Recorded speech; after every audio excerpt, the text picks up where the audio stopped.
combien de temps que tu tournes maintenant? Ça fait un peu plus de 2 ans, je dirais. Non-stop ou il y a eu des périodes de Ouais, phase? non, il y a eu des petites coupures, notamment pour finir d'enregistrer le disque, la réédition, tout ça, mais j'ai commencé vraiment les concerts en première partie, toute seule avec ma guitare, il y a maintenant 3 ans, quoi.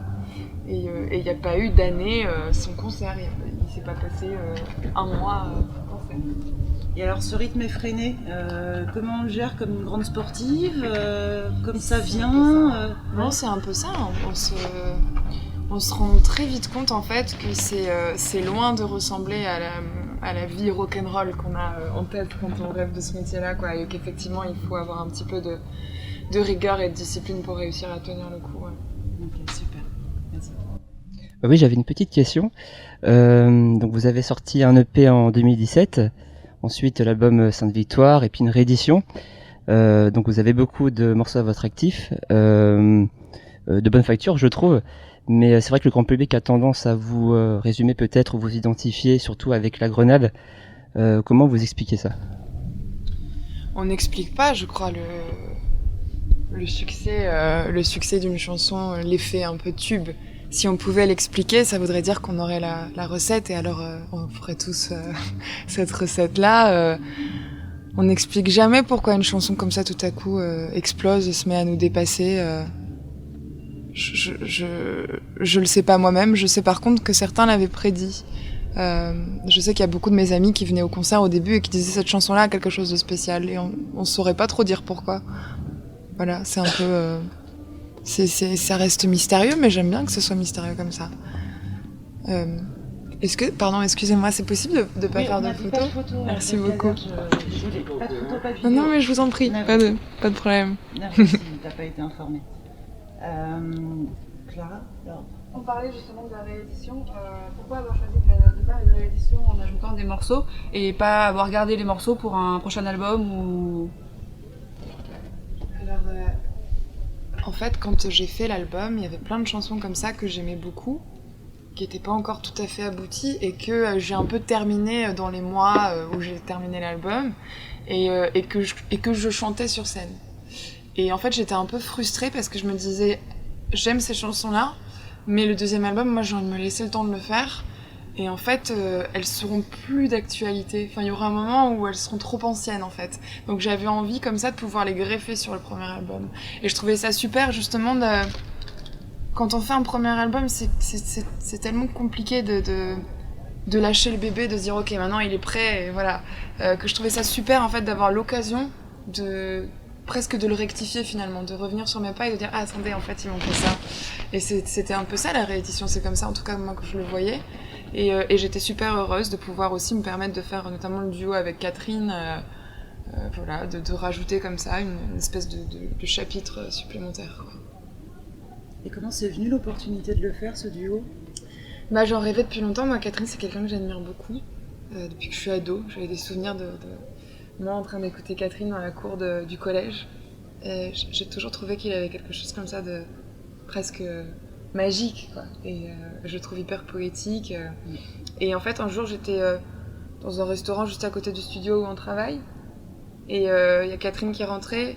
Et j'étais tellement timide que je me suis mis dos à lui comme ça pour pas qu'il me voie, parce que j'avais trop peur. Et en fait, c'est Catherine lui-même qui est venue me voir en me disant genre, oh, je vous ai vu à Taratata, j'ai trouvé ça super. Et alors là, moi, j'étais dans tous mes états. Et j'ai gardé ça dans un petit coin de ma tête. Et je me suis dit, peut-être que maintenant qu'il y a eu cette première rencontre, peut-être je peux me permettre à un moment donné de lui proposer un duo. Et c'est ce que j'ai fait quelques semaines plus tard. Et par chance, il a accepté.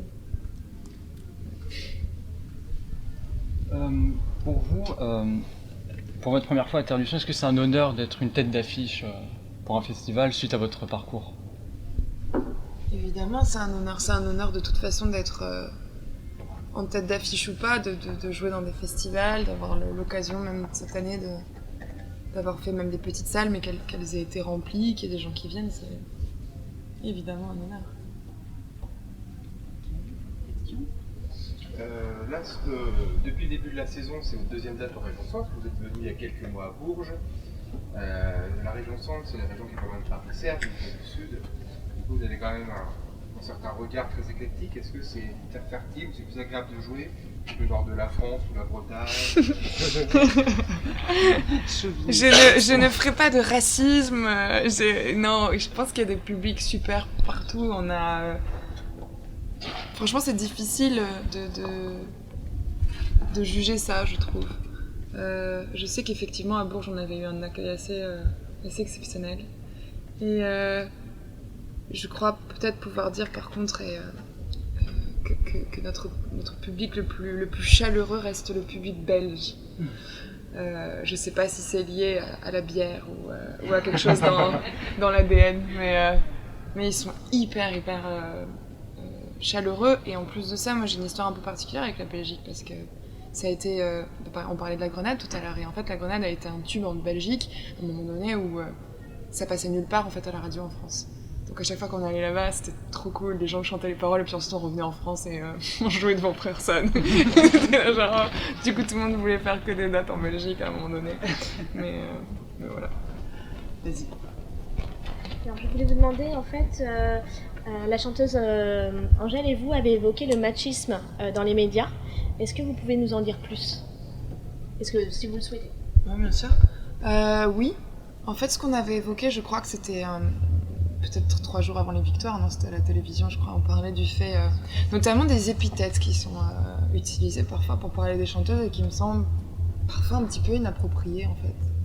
Et je disais que j'avais l'impression, quelque part, que c'était des adjectifs qu'on utilisait assez peu pour décrire les musiciens hommes, souvent, en fait, dans les introductions en plus des articles, donc qui est quand même le moment où on est censé capter l'attention du lecteur et puis presque finalement dire le principal, souvent c'est là que je découvre des descriptions qui sont plus des descriptions physiques que des descriptions de mon travail, et je suis toujours un petit peu étonnée de voir ça, de voir que dans les premières phrases on va parler de ma silhouette, de ma ressemblance à Caroline Maigret, mais que par contre on décrira assez peu ma voix et mes chansons, voilà, et je me disais... Est-ce que c'est un sort qui est réservé uniquement aux femmes, ou est-ce que les hommes sont victimes de ce truc-là? Et j'ai l'impression quand même, en y réfléchissant et en lisant un petit peu la presse, que c'est quand même quelque chose d'assez ciblé envers les femmes. Oui, le fait de savoir qu'il y a un titre qui est sorti de l'eau en fait, par rapport à l'ensemble de votre travail, est-ce que ça va influencer plus tard la sortie du deuxième album? C'est-à-dire ça va dans cette direction du succès en fait, ou bien vous restez fidèle à vous-même par rapport à des styles ou des répertoires? Ouais, et vous voulez dire, est-ce qu'il faudrait que je fasse quelque chose systématiquement qui ressemble à la Grenade toute ma vie? Est-ce que vous serez la Grenade influencé 2, plutôt... la Grenade 3, Grenade 4. Est-ce que vous serez influencé le retour de la Grenade? Non, c'est dans l'ensemble. Non mais je vois très bien ce que vous voulez dire, je me suis posé la question et je pense que non, déjà parce que je suis pas trop... Je pense que les bonnes chansons et que les carrières en général qui sont des carrières saines, à un moment donné, il faut être vraiment en phase avec ce qu'on fait et avec ce qu'on est, et que je me sens pas du tout capable de me mettre derrière un instrument en me disant il faut que je fabrique la suite de cette chanson-là, et puis de toute façon ça marcherait pas. Et puis en plus de ça, tout à l'heure on parlait un peu du fait qu'une chanson fonctionne ou fonctionne pas, du fait qu'une chanson devienne un tube, et je crois que ce qui est magique justement, c'est qu'il n'y a pas de règles. Par exemple, moi j'adore le fait que Juliette Armanet, que j'adore, ait été connue avec une chanson qui a un piano-voix très lent, très beau, très poétique, qui est sûrement à l'inverse de tout ce qui fonctionne le mieux dans les charts en France. Et ça me donne vachement d'espoir. Je me dis que peut-être mon deuxième grand single, ce sera justement un truc qui aura rien à voir avec la Grenade, et que ce sera tant mieux, parce que justement j'ai envie que les gens découvrent aussi toutes les facettes de ma musique, parce que dans l'album, finalement, oui, il y a des chansons qui ressemblent un petit peu plus à la Grenade, comme la Baie ou Nu, mais il y a aussi plein de choses qui sont vraiment presque à l'inverse de ça, très dépouillé, très lent. Donc voilà, j'ai pas envie d'avoir une unique étiquette. Vas-y. Tu as fait plusieurs scènes, maintenant c'est la tournée des festivals. Qu'est-ce que tu préfères comme ambiance, si tu préfères un des deux? C'est très différent. C'est très différent parce que on s'était presque habitué avec la tournée à avoir ce public comme ça, des salles, qui est un public qui vient pour nous, qui nous connaît, qui connaît les chansons. Et c'était quelque part, moi je suis une très grande traqueuse, donc évidemment j'avais le trac quand même de monter sur scène, mais il y avait un truc comme ça où c'était pas joué d'avance, mais on savait que en tout cas les gens qui étaient là nous aimaient, quoi, connaissait les chansons. Et il y avait quelque chose de très confortable dans ça. Et là, tout à coup, on est projeté dans un truc où parfois on joue à 15h, les gens sont là un peu par hasard parce que y a rien qui leur plaît trop sur le site en ce moment, donc ils viennent mais ils connaissent pas trop. Et en fait, je me rends compte que ça ressemble à mes expériences passées en tant que première partie, où en fait j'ai un public devant moi qui me connaît pas et où j'ai 45 minutes parfois seulement pour les séduire et leur donner envie d'écouter l'album. Et au début de la saison, ça m'effrayait totalement. Et en fait, je commence à prendre ça comme un challenge et trouver ça hyper excitant en fait. Donc voilà, je réponds pas trop à votre question, pardon.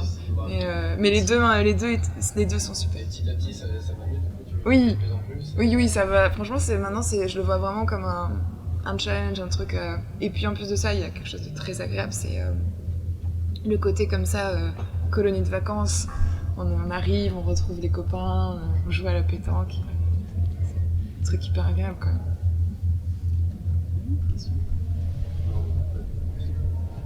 Et du coup, la relation avec votre public, est-ce qu'elle est déterminante pour ce que vous faites? Comment ça? Pardon. Est-ce que la relation que vous avez avec votre public, elle vous donne encore plus envie d'écrire ou d'aller faire des concerts, etc. Oui, bien sûr, naturellement. Et après, c'est encore autre chose, c'est que même parfois ça me met une pression parce que du coup les gens écrivent c'est quand le deuxième album? Et je suis genre attendez, j'arrive. Mais non, c'est trop mignon. Là par exemple, je sais qu'aujourd'hui il y a un jeune homme qui a créé comme ça une espèce de groupe de fans sur Facebook. Et il est trop chou, et là je sais qu'aujourd'hui il vient et il m'apporte mes cadeaux d'anniversaire. Enfin, il y a un truc comme ça où selon les dates je sais qui vient, et c'est hyper rassurant parce que ça reste quand même des espèces de plongeons comme ça dans l'inconnu, quoi, les festivals, et juste d'avoir des visages comme ça, se souvenir qu'il y a un tel de cette ville-là qui vient sur cette date-là, enfin, c'est hyper encourageant. Ouais. Maintenant, c'est partout en Belgique ou Non, maintenant c'est aussi un peu en France, ouais.